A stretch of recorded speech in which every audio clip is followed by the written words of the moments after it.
Welcome back to Super Tuesday Recap. This is your host, Chris, here, and I have Deepam here with me as well. Always my co-host on these. We're reviewing The Flash Season 5, Episode 14. Now, you guys might have thought I forgot about this. I did not. I know Deepam probably did. I'm no longer reading synopsis. I am no longer reading synopsises, so I am making my own synopsises for these episodes out. I believe it's a competition, sir. Oh, so you have your own too. Awesome, perfect. Yes. I'm glad we're prepared. So, here's my synopsis for this episode. It is so hard to find good help these days. Excess and the team can't keep themselves alive for 52 minutes while Barry tries to go into the Speed Force to speed up the Metacure. Meanwhile, the book of Ralph returns, and Cisco does a remake of 50 First Dates called 52 Worst First Dates. I love this show. It loves me and wants me to be happy. Let me say it again. I love this show, and it loves me and wants me to be happy. Let me say it again. Wait, I feel like I've done this before. So you're coming at it from a television perspective. I'm giving you comic solicitations. I'm going to sell the content of the book. Don't pay attention to the cover. I'm telling you what's inside. And what's inside is delightful time loop. Chris, I love this show. I love this show. What do you want me to do? I love this show. What a perfect little hour. So you know what the funny thing about it is? So this week's movie reviews we're doing Alita. We've been doing our Alita review for like 2 weeks now. But also we saw on Monday Happy Death Day 2, which is kind of also like a time loop thing too. I love that. I'm sorry, I love this little franchise. It's so fucking good to me, yo. So having watched that on Monday and then watching this Flash episode the next day, I got my time loops all in, and I am pleased. I'm very pleased. What a fun little hour, man. It was. Well, you know, the thing about it is, it goes back to the idea of, and we've seen this before, doing something we've done before with a different character and having Barry be the older statesman. Because at the end of the episode, Barry gives her the same speech and gives her the same demonstration that Jay gave him about changing the timeline. And you can see XS looking at him going like, I might be fucking up way more than you think I am, because I'm doing it now. Like, and before we get too deep into it, I want to give a shout out to this show and a lot of the shows on this network. It's no secret Grant Gustin got married, and it looks like he's missing episodes for his honeymoon. And bravo to the show, man, for finding a way to make it work. I was trying to figure out why they iced him. I was like, why is he gone? What happened? And it was like, oh, honeymoon. That makes sense. And that's so nice. But you don't have to, like, in this industry, they don't have to do that. Well, so it's so funny you mentioned that, right? Well, it also goes to that. You know who directed the episode, right? Yeah, Caitlin. Yeah, Danielle Pennebaker. Pennebaker. Yeah, I don't know how to pronounce her last name. Yeah, she was one of the directors of the episode. And I think, was it the last episode? No, was the last episode of Arrow directed by David Ramsey? No, the one before that was directed by David Ramsey. So it's like, you know, when you have these shows and they've been around for such a long time, you know, they let their actors, you know, be directors. They let their actors do things, and you do things like, hey, you know what? Our lead got married and he wants to go on a honeymoon. Let's find a good way to still make a fun little episode. And here's the thing. I wouldn't have the confidence in this show to do this last season or even the season before last, right? Because we were like, what's going on? This season, they've done a good job of addressing those criticisms, addressing the air, and giving you a reason. Like, taking Barry off the board here, it made sense. It's like, yo, we came up with the Metacure. It's going to take us 28 days for it to cure, for it to be ready. To kick in or whatever, yeah. Yeah, to be ready. And even Cisco was like, well, I mean, it's technically faster than the other times we've dealt with things, so it's not that bad. And they come up with like, well, we can put it in the Speed Force. Have Barry sent into the Speed Force. It'll take him an hour. It's like, oh, you literally take Barry off the board for an hour, and it has an in-show purpose. It doesn't feel forced. You're like, oh, okay, I can go with that. I'm fine with that. You know, makes sense. And like you said, this was a fun little hour. It really was. It's just, and it did all the things, like you said, the kind of tropey things that we love about it, kind of touching on old things and letting experiencing through Nora's eyes. But at the same time, I think that every character arc, at least not every character arc, but the two that were really featured got pushed forward. Nora got pushed forward, and so did Cisco. I really, really, really enjoyed him remembering his vibe powers would make him remember all of this. Yeah, well, the conversation he has with XS after she finally admits to what's going on, he was like, "Yeah, I kind of should have recognized this because it's happened to me before. Like I had to see my own death over and over and over again when I got a hand vibrated to my chest. Kind of been here before. Kind of sucks. So, I like that. I like seeing, like you said, remind us that Cisco's powers do kind of persist through these time changes, which could be something that comes into play later on. I know there's talk about I think he's the character that they're talking about they might be writing him off soon or so are we doing, should I say? Go ahead. The story's out today. He's confirmed that he's leaving at the end of season 5. Got you. Makes sense. Makes sense, yeah. He wants to do more things. I'm sure he'll be back like everyone else comes back. Right.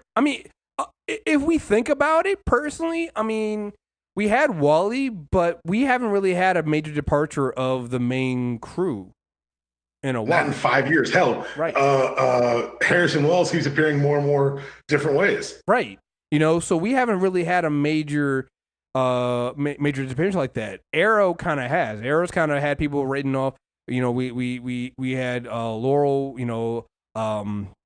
Malcolm Merlin, does keep coming back every now and then. We did. I'm not going to get into spoilers if people haven't seen Arrow yet, but we have another one that's going from being a regular to being on and off on Arrow soon. So it just makes sense. We've been talking about this with Arrow too. Which is like Stephen Amell might be gone soon. Like he's been doing this for 7 seasons. They're about to go into an 8th season. Like at some point you're gonna move on. And while I'll definitely miss Cisco, it's not like we don't have a bunch of other people there. And honestly, they've done such a great job building Ralph up. And they have you still have Caitlin with the science stuff. So, not saying we won't miss Cisco, definitely will, but it's not like the show gets broken because of that. So, yeah, it actually addresses something you and I have talked about, that sometimes the show can feel a little crowded. Yeah, well, that's the other thing too. It's like this show is crowded. And the other thing to it addresses too is like Cisco's powers kind of are a cheat code. Mm-hmm. Mm-hmm. Even in this episode, we're like, when he was running to when he was leaving at the end to go meet up with what's the girl's name that he's dating? Oh God, Camilla. When he goes to meet her, he's like, I'm running behind him. Like Cisco, just vibe there. You can create portals. Create a portal on the top of fucking jitters. Yeah, but then it's like, let's see, you guys want to leave. How'd you get here? I took the bus. Like he becomes, it's a secret identity thing. I get it. I'm just saying, like his powers are kind of a cheat code. They are very much a cheat code. No one's going to deny that. So, and by the fact that we've created other devices for them to be able to go between the different worlds, kind of neat. And again, like you said, as long as you don't kill them off, you can always bring them back. That's the great thing about it, You can always bring these characters. Well, hell, with Cisco, even if you kill him off, because there's a bunch of other Earths with Ciscos. True. We've done it. We've killed off a Wells before. We killed off a couple of Wells. We've killed off a couple of Wells before. We always get another of the Wells back. How many times has Malcolm Merlin been a goodbye to Malcolm Merlin? Mm-hmm. How many times have we done that? And we're right back to, he's back. So it's like, again, I'm not too worried about that kind of stuff happening. It's bound to happen with these shows. Again, these are shows we already know. It's got a 6th season coming. Yeah. Like, how many shows do you know? Like, the Arrowverse is definitely one of those these shows that are some of the safest on network TV. Like, I don't even know why we're even doing this at this point. It's like, these shows are coming back. So right until they decide, I'll call it the supernatural clause. Right. They're printing money, apparently. Apparently, they're printing money. Right. So, come on. Doesn't really matter. But no, you're right. And here's the thing. If they allow Cisco and Camilla to kind of build a relationship and he leaves kind of happy, Good for him. Good for him. He kind of deserved that. So, I also like the fact that this episode kind of addresses something that I thought I pointed out last week, which was kind of, I was like, yo, Iris talks so much cash shit. She really does. For somebody who doesn't have powers herself, Iris is just, I mean, and granted, she's married to the Flash. I get it. But it's like, yo, Cicada knows your face now, and it's not like you're actually hiding. So what's going to stop Cicada from just showing up at your place of work? And what happens this week? Cicada shows up at her doorstep. And then... It's so funny because it wasn't even a plot hole when you said it. It was just kind of amusing. Right. Like you were just kind of thinking about it because of how the show's moving. And they were like, you're right, Chris, that is the logical next step. So here it goes. Well, and then and on top of that, I love the fact that, so as Nora's trying to go and she's focusing on save your mom, I was like, well, obviously she's going to stay here. Don't go to work. Then you're like, well, she works across from Ralph. And if Ralph goes back to his office, Cicada's just going to walk into Ralph's office. And what happens? Walk into Ralph's office. Then when you're like, okay, Ralph and Iris stay here. All right, cool. What happens then? Oh, he sees the pictures of Cecile and Joe, and she goes get Cecile. I was like, it all makes sense. I'm like, oh, and then there was a time that Sherlock figured it out and decided to walk into the joint. That one was funny to me. It's like Sherlock was like, oh, she's time traveling. Ah, shit. I like how they did it, and you can see why, Nora would get frustrated. Like, to us, as somebody who's kind of been through this enough time with Barry, we're all just like, well, if you know what's going to happen, why don't you start changing the things that happen on the roof? Like, you're obviously always going to get somebody on the roof. You find out she did it 52 fucking times, which I get it. But also, like, you got to remember that she's the kid of the Flash. So her entire mantra, her entire idea going into it is like, I got to be faster. I got to move. I got to think ahead. Like, I know you're right and like logically sitting back, like it's easy for us to say, but like I liked how they played into the fact that she doesn't know what the fuck she's doing. No, but that's what I was going to say. I was like, I love that. I love the fact that, like, us as the audience, we know what she needed to do. Like the end of how they solve it is, the way that we all knew was going to be the way to solve it. But I love the fact that we know that Nora is not her dad. At this point, they've gone through enough of the season of showing us that Nora didn't grow up with her father. She didn't grow up having a legit teacher on how to do these things. And so Barry leaves, even at the beginning of the episode, when Barry leaves, Nora's kind of like, well, I should go with you. And he's like, you can't, well, she's like, do you think it's good for you to go right now? Central City's not going to have a Flash. He's like, well, no, you're here. You can be the Flash. And you can see her kind of going, it's like, yeah, but I'm not really the Flash. I don't really know what I'm doing. And you can kind of see that she has that doubt as to is she ready? Because again, they brought it up a couple episodes ago when she had that opportunity when he was stuck the last time. So it's like she's been in this situation before where she's kind of has these doubts as to how to be a hero. She's still trying to figure this stuff out. So I love the fact that her plan was to keep going back in time, and she did it. Like, I thought it was just gonna be the times that we saw when she was like, I did it 52 times. I was like, first of all, DC, stop the 52 thing. I get it. We get it. Did you know there are 52 Earths? We get. Oh my Chris, did God. you know? Oh my God, we get it. Like it's getting to the point where I'm just like, all right, guys, there's got to be other numbers you can put in there. No, there aren't. Like Marvel will do things like they'll do 616, but then they'll do things like like I think it was the new Spider-Man trailer. It has like I think it's like or something was like the Amazing Spider-Man and the cover. Like, come on, guys, give us another number. Like DC only knows 52. It's like if you were to go to like one of those metric things, like pick a number, any number, 52. Shit, how'd you know? All right, pick another number, any number. 52? 52. Fuck. Like, we get it, all right? We get it. But anyway. You know what's fun? When you're rewatching Young Justice, keep in mind the number 16. Well, because it's supposed to be, it's a very pointed, right? But like, it's everywhere in that show because it's supposed to be on Earth 16. Nice. Yeah. But but number aside, but you can see that you can see her getting frustrated every time, and she kept writing in the book. Which another little thing too I like is, last week we had this idea that Sherlock was no longer investigating Nora, and that she had fixed it, and he's not. No, no. But it was so funny because her mistake of re-breaking time is what put him on the scent.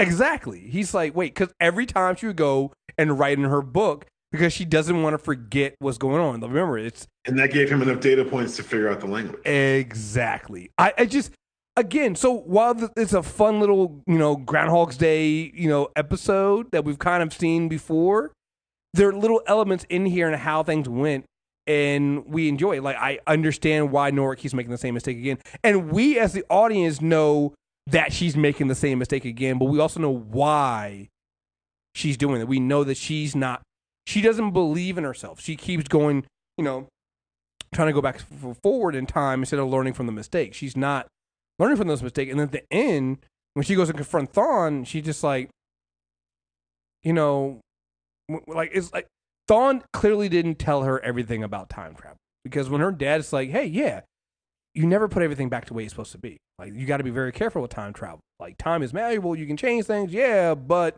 it never goes back. The changes you made in these 52 times, we'll never know. You changed something, and we'll never really know what that change was. And you can see, like, her mind was blown. Was like, well, she never considered that. Never even considered that. And so, and that was the thing that got me when Thawne was talking to her. Thawne seems to be most interested in destroying the dagger. It's not really stopping Cicada. She wants him to destroy the dagger. Now, is that this, like, it seems very specific to me, and I'm like, well, we do know that, like, what is it about the dagger? Could it be that Cicada's dagger is what maybe it zapped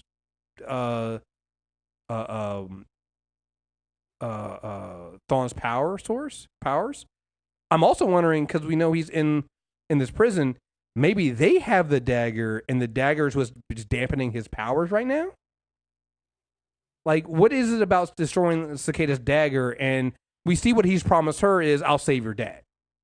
Right. And that redeems her a good deal. Like, it makes more sense now, because I'm just like, first of all, like, how dumb can you be? But if she's the one person who says, I can only let you spend time with your dad, but I can make sure he never dies. Yo, it's, again, no spoilers for Happy Death Day, but, like, watching this and that sequel in the same week has been very, very enjoyable for me. But it's like, what's the thing you can promise somebody that are going to make them do anything? That father you were never raised with? I can make that happen now. You're going to do whatever you can. Like, again, like you said, no matter how dumb it is, because here's the thing. There's another point in here where you can see that Nora didn't really know the whole truth. When Cisco was telling her that, yeah, Thawne put his vibrating hand through my chest and killed me. It's like, what? He did that? It's like you can see her visible. She was trying to hide her visible reaction to the idea that, yo, Thawne's a murderer. He's not just your dad's greatest enemy. Like, this is not like he's not just some guy your dad didn't get along with. Right. He's a mass murderer. Okay. Like, again, let's not forget, the face he's wearing is not his own. Well, I think it's so funny because there is, I think it's Flash 225, Rogue War, within the Rogue War, when, or maybe 224, 223, when the beginning of the intro is always like, I'm West of the Flash, and he talks about the villain. He said, Thawne, faster than any of us, and a serial killer crazier than God. Like, that's how he describes Thawne in the book, and that's who Thawne is. Yeah.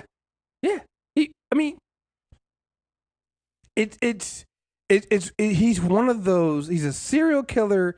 He's crazy, but he's also brilliant. And I think that's the thing. That's the thing that I think throws people off about Thawne. Thawne's out of his fucking mind, but he's also brilliant.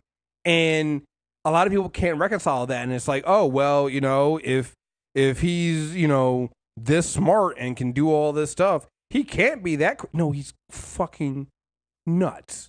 Like, remember, Thawne's whole thing is he's a super fan.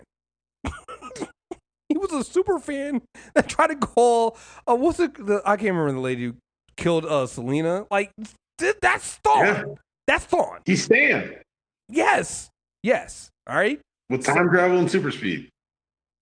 That is a terrible combination. That is a terrible combination. You know, so I'm very, very intrigued by how, because at this point we're seeing that it's not that, because I remember the show came back, we were very worried about, well, does the reveal of Thawne now outweigh and overshadow Cicada? And they've kind of made us go back, okay, no, Cicada's still a real threat here. But now I'm like, okay, no, but what is the connection between Thawne and Cicada? Because again, now you know there has to be one. Right, because nothing Thawne does is by accident. Again, the reason why Thawne was, again, he's crazy, serial killer, but he also, when he was young at Nora, he's not wrong in that he knows more about time travel than any of them. It's very accurate. I mean, he is the best time traveler at all. You know, he kind of does this. Yeah, it's kind of his thing. It's kind of his thing. So now it becomes this thing of what is, like, nothing is done by accident. And then it just gets me thinking about all these different things, right? You know, remember the episode where they go back? It was Flash 100. Flash 100 episode when they went back and that Wells was talking to Nora, right? And you can see he knew something. Like, I'm very, very, very, very intrigued. And honestly, I don't know where I stand on Sherlock either. Because I think he eventually gets taken over by Thawne. Like, I think that the body that we're seeing in prison is Sherlock. Yeah. It just it could be anything. I mean, like, the hesitancy is real and right because it could be anything, my friend. And again, you know what it is? You know what makes me so happy about the show right now, and especially episodes like this? We haven't felt this way in so long, right? We haven't felt this way about the Flash since like season 1 and season 2, where we're like, yo, it can be anything. What's going on here? Let's figure this shit out. Like, what is Thawne doing? Like, we're getting the fun elements of it. It's like, I don't know what it is with 5th seasons of these Arrowverse shows. Like, I'm actually legit afraid of Legend of Tomorrow season 5. Cause good God, that show's already on its season 5 streak right now with seasons 2 and 3. Wait, is it 4 right now? No, wait, yeah, no, it's 3. It's 3. No, wait, I'm trying to figure out. I can't remember how many. No, I think it's 3. This is 4. No, it's 4. Oh, nigga, I am afraid for next season. Ooh. Next season's 5. That's not great. Like, this show has been crazy for 2, 3, and 4. They hit 5 is when every one of these shows out. So I'm Legend of Tomorrow season 5 is going to be greatest thing we've ever witnessed. So, yeah, no, I'm very, very excited about how all this stuff plays out and works because, you know, we don't know where it's going. Like, does Cisco take the Metacure and then go off into the sunset with Camilla? Like, you know, how do they stop Cicada? Why does Thawne want the dagger destroyed? Not just to stop Cicada. Yeah, you can say, he can sit there and try to tell you, oh, well, you need to stop the dagger or something like that to destroy the dagger and you take away his power and blah, blah, blah. You can say all that, but we know that's not it. That's not why he specifically wants the dagger. And if we know that dagger can zap powers, you know, I don't know. So I'm very, very intrigued by how that goes together. I talked about this in my synopsis, but I'm glad we got the Book of Ralph back. Like, I actually want that as a tabletop book. The Book of Ralph. No, you don't. No one needs this. As we saw in the 50 iterations of Cisco, including but not limited to Tech Bro, Influencer, and Gym Guy. To be fair, I don't think Cisco was using the intel correctly. Like you don't use it. You don't look at those. You don't look at the. If she has like, if there are 52 guys in the folder, what that tells you is that's 52 guys that she dated, went on dates with, that she didn't like.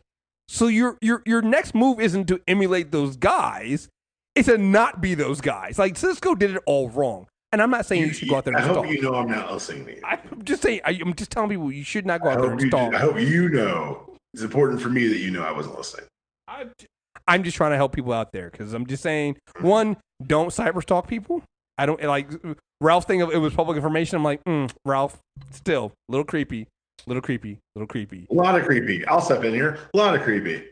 But I mean, the moral of the story is, you can do your little research, but still be yourself. Like Cisco was out there being extra, like coming out there like, oh yeah, just hit you went to a first date like you just came out of the gym. Like, nigga, what are you doing?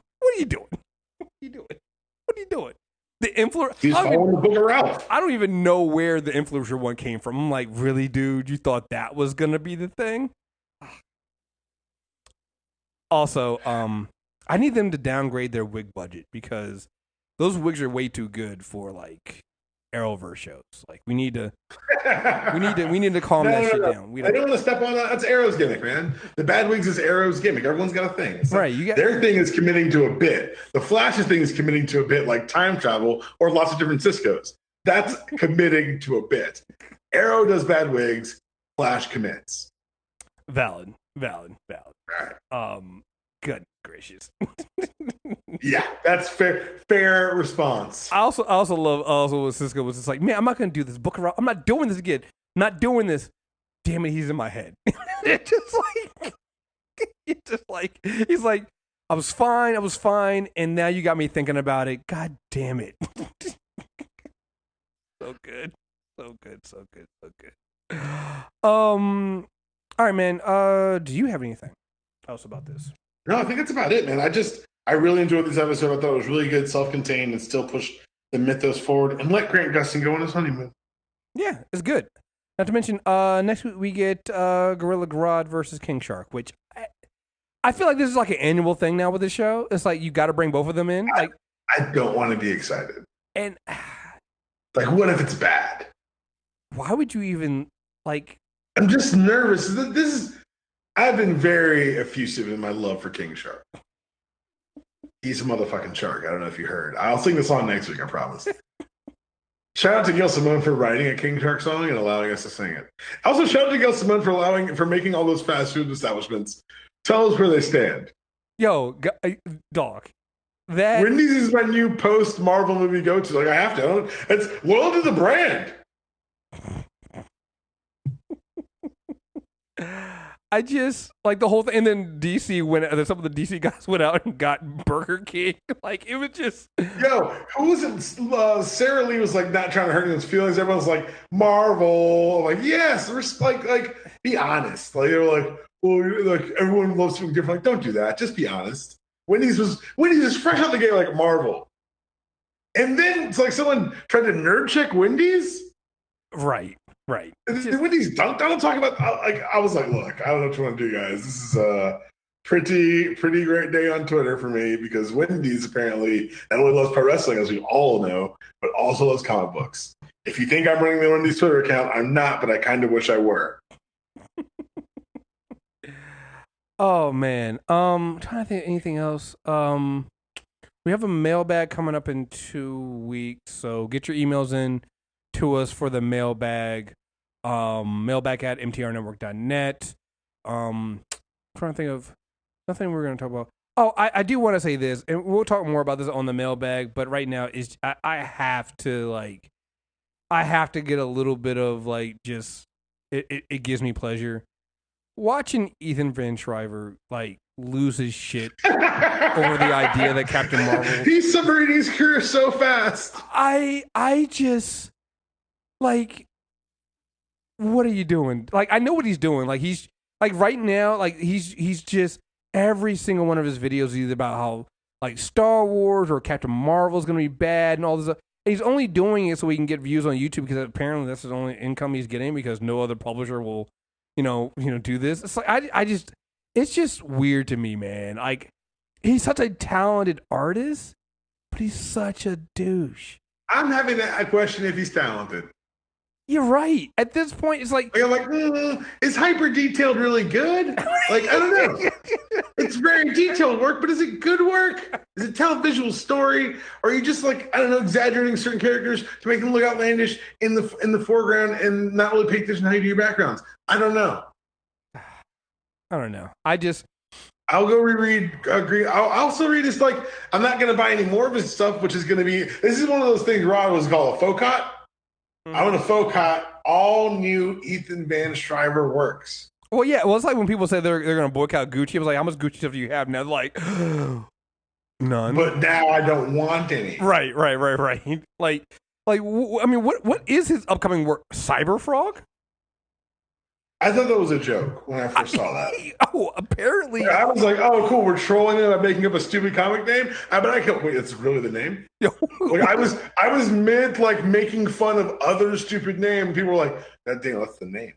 No, it's not. Well, apparently, the universe doesn't love me that much. Apparently, he's written the story before, and now he's bringing it back. And apparently, and again, like, so I am not opposed now to these comic gate people creating their own publisher and publishing their own books, because apparently there are some people out there who have a thing for Cyberfrog. And I'm just like, on the one hand, you have SJW Comics that have things like a Captain Marvel that has a respectable comic, or a respectable costume that doesn't have her boobs out. Riri, you have Miles Morales, you have a diverse group of characters. And on the other hand, you have Cyberfrog, a frog with cyber. Is it just Pepe after it was hit with like a rocket or something? I really hope so. What am I doing? Like, it's like a mashup of like Frog Thor and Cyborg. Well, now it's a book I'd read. now I just told you on Cyberfrog. Well, now let's have a conversation.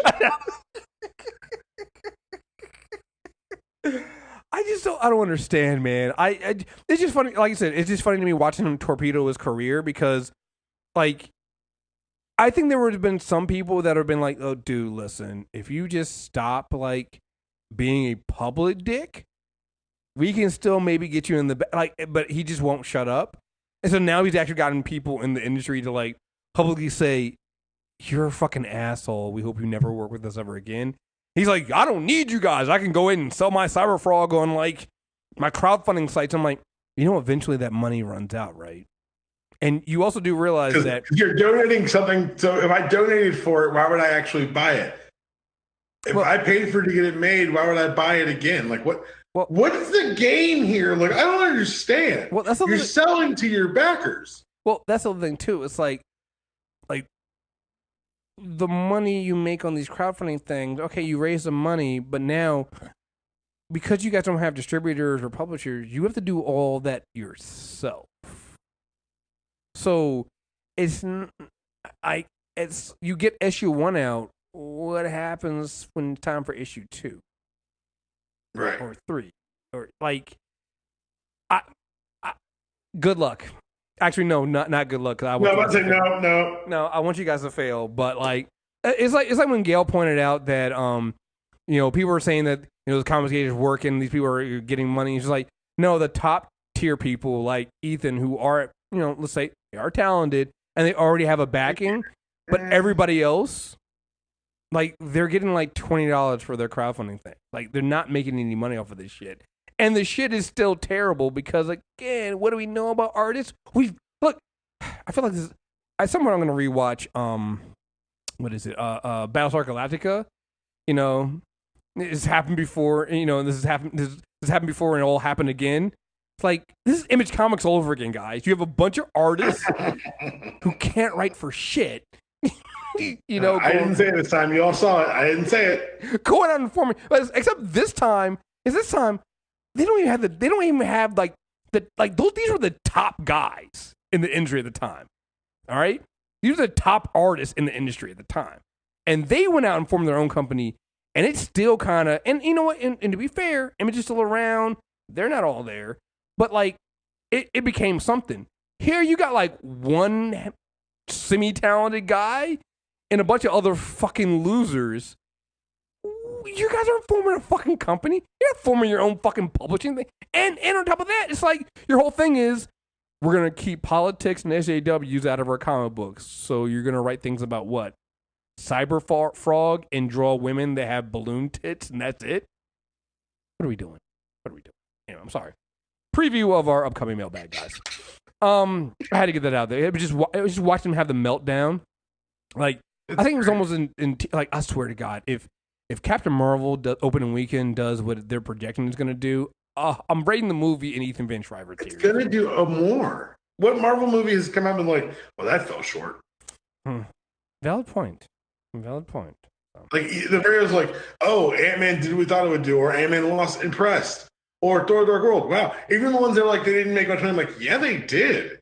Yeah, I love when people are trying to say that Ant-Man and the Wasp flop. I'm like, you do realize it made more money. It's first of all, it's Ant-Man and the Wasp. All right, so if you're all the way down, to Ant-Man and the Wasp, and it's not even like Hank Pym Ant-Man. It's fucking Scott Lang Ant-Man. If you're all the way down to Ant-Man and the Wasp, right? And it still made over $600 million. Still almost made as much money as Justice League.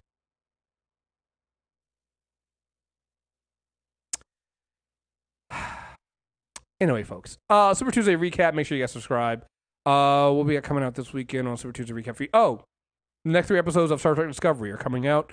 And if you haven't listened to it already, go and listen to our on Super Tuesday recap feed. Go listen to our review of the last 4 episodes of The Gifted. We didn't actually, not the last 4. The last 4 before this last episode that came out this week. And we'll be wrapping up that season, I think, soon, probably in like another week or 2. So it's very important you listen to that episode because you get to hear me be right for 80 minutes. Yes, you do. And you actually get 80 minutes of us just we are problems. We're not good people. We're not bad people either. We're in the We're not good people though. We're not good people. Yeah, we should not say that. We know that, guys. You have to tell us. We know. So anyway, folks, there you guys have it. Thank you guys very much for listening. We'll be back this week for again, I got Star Trek Discovery and we got Arrow. Oh, and head over to the Character Corner feed to get the latest Character Corner episode where we do Captain Marvel Part 1, the life and death of Marvel. So check that out. And we got Carol and Monica coming next week. So stay tuned. So again, folks, thank you guys very much for listening. Until next time, we're out of here. Peace.